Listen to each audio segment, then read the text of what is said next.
मन करते हुए अपनी बात को शुरुआत करते हैं। अम्बेडकर रत्न मंडल संघ अच्छा काम कर रहा है और सभी लोगों को एकजुट करने का काम कर रहा है, लेकिन अभी हमको लगता है कि वांछित सफलता नहीं मिल पाई है। लेकिन लगे रहने से, काम करते रहने से एक दिन सफलता जरूर मिलेगी। क्योंकि आज मैं दूसरे कार्यक्रम में था, कल भी मान लीजिए कि मैं सीतामढ़ी गया था और मुजफ्फरपुर कार्यक्रम था, कुर्था विधानसभा क्षेत्र में। जब लौटे तो मालूम हुआ कि अभी कार्यक्रम चल रहा है, तो हम सोचे कि अटेंड कम से कम कर लें। खैर, बाबा साहब के बारे में सिर्फ इतना ही नहीं है कि दलितों के लिए, एसी एसटी ओबीसी के लिए किसी के साथ उन्होंने भेदभाव नहीं किया। संविधान में सबको उचित स्थान दिया, लेकिन एसी एसटी को लगता है कि हमको ज्यादा मिला, दूसरों को भी लगता है कि बाबा साहब ने एसी एसटी को कुछ ज्यादा ही दे दिया। तो इसलिए लगता है कि आप कहीं के नहीं थे, आप सबसे निचले पैदान पर थे, तो जो थोड़ा बहुत भी मिला तो लगता है कि बहुत कुछ मिला। दूसरों को भी लगता है कि भाई ये तो बहुत नीचे था, ये इतना ऊपर कैसे चला है। लेकिन वास्तव में बाबा साहब ने किसी के साथ भेदभाव नहीं किया। उनके साथ भले भेदभाव किया रहा हो, लेकिन उन्होंने किसी के साथ भेदभाव नहीं किया और उन्होंने ये व्यवस्था दिया कि अभी तक जो भेदभाव होते आया, जिसके कारण विभिन्न वर्ग में जातियां पिछड़ी हुई हैं, एससी है, एसटी है, ओबीसी है, पिछड़ गई हैं, तो इनके पिछड़ने का कारणों का उन्होंने पता लगाया और पता लगाने के बाद कैसे दूर होगा उन्होंने उसका निराकरण दिया। तो निराकरण क्या है? प्रतिनिधित्व माल्य का अधिकार।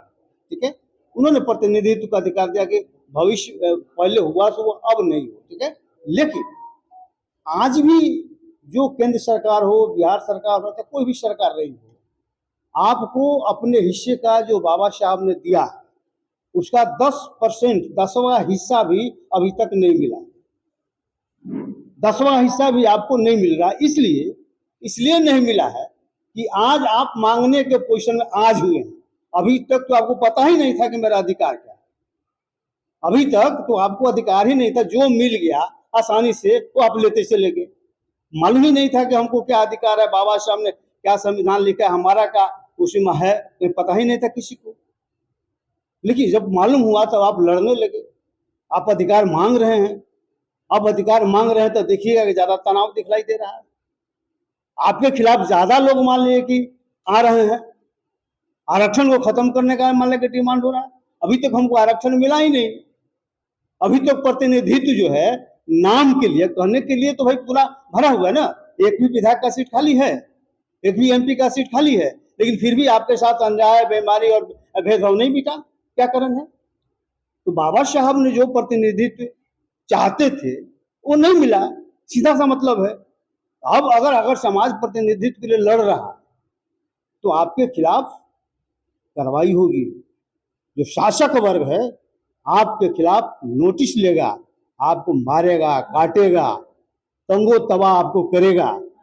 अगर आप एग्जिस्ट कर गए, आप लड़ते लड़ते बराबरी पर उसका मुकाबला करने की स्थिति में आप आ गए, तो सारा अधिकार धीरे धीरे आपको देगा। अगर भाग गए तो भाग गए। अभी आप देख रहे हैं ना, बाबा साहब का जयकार करने वालों की हत्या हुई। आगरा में जुलूस निकाला, झांकी निकाला, उसमें एक दलित युवक को गोली मार दिया गया। अभी कल हम सीतामढ़ी में गए थे बेलसंड में, वहां अम्बेडकर जयंती मनाया गया और एक मान लीजिए वहां एक कास्ट का लोग आया, कहा कि तुम अम्बेडकर जय भीम बोलते हो, अम्बेडकर जयंती मनाते हो, जय श्री राम बोलो। बोला कि नहीं, हम नहीं बोलेंगे जय श्री राम। क्यों बोलेंगे भाई? आज अम्बेडकर जयंती है, हम जय भीम ही बोलेंगे। तो बोला कि ठीक है, अगर नहीं बोलेगा तो कल तुम सुबह में तुम अपना जीवन नहीं देखेगा, सुबह का सूर्योदय तुम नहीं देखेगा। और उन्होंने रात में उठाकर ले गया और उसको मार कर फेंक दिया। ये मान लीजिए पोजिशन वाले की आपको है। कभी किसका अधिकार मिला है, नहीं मिला है, अभी हम लोग आपस में जो लड़ रहे हैं, जो तरह तरह का तमाशा हो रहा है, तो आपको तो 10वां हिस्सा भी नहीं मिला और उसी में माला माली हो रहा है कि वो ज्यादा खा गया, वो कम खा गया। ये मान लो कि इस तरह की बात हो रही है। तो इसलिए ये बात समझने की जरूरत है कि अगर आपका 90% हिस्सा अभी भी आपका गिरवी पड़ा है, आपका अधिकार दूसरे के हाथों में है, उसके कब्जा में है, उसको छुड़ाने की जरूरत है। तो उसके लिए सक्षम और निर्णायक प्रतिनिधित्व की बात में बार बार मान लेके बोलता हूँ, उसको आपको करने की जरूरत है। और उसको पॉलिटिकल क्षेत्र में भी, नौकरी में तो आप कर सकते हैं, नौकरी में आप कर सकते हैं, लेकिन विधायिका में जाइए ना, क्योंकि उसको विधायक बनना है ना। जब किसी को विधायक बनना है, मांझी जी को आप देख लीजिए, मांझी जी जैसे इतना बुजुर्ग आदमी, वो कहते हैं कि आरक्षण को खत्म कर देना चाहिए, सम्मिलित लोगों को आरक्षण छोड़ देना चाहिए।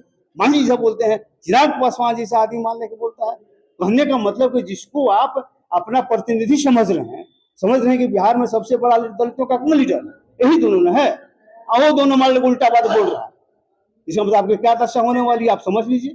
तो इसीलिए प्रबुद्ध वर्ग को, पढ़े लिखे लोगों को आगे आना होगा और समाज को बताना पड़ेगा कि भाई हमारा अधिकार 90% अभी तक मिला नहीं है, इसलिए नहीं मिला है कि हम जागरूक नहीं हुए हैं और कि अब अधिकार को पता ही नहीं है।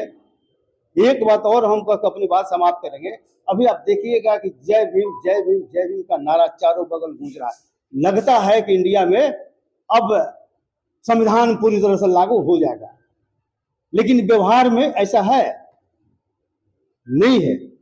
भारत के बाहर जब जाइएगा तो बुद्ध मान लेंगे, प्रधानमंत्री जाते हैं तो बुद्ध का देश आए हैं, बुद्ध का देश आए हैं, और यहाँ परिस्थिति बुद्ध का एक भी बात को नहीं मान लो फॉलो हो रहा है। उसी तरह से जिस तरह से बुद्ध को 9वां अवतार भगवान का, विष्णु का घोषित किया गया, उसी तरह से डॉक्टर अंबेडकर को भी भगवान का रूप घोषित किया जाएगा और हम लोग भी भगवान मानेंगे उनको। और जब हम लोग भगवान मान लेंगे तो ब्रह्मांडवादी ताकतों का ये हथियार, बहुत बड़ा का हथियार ये मिल जाएगा।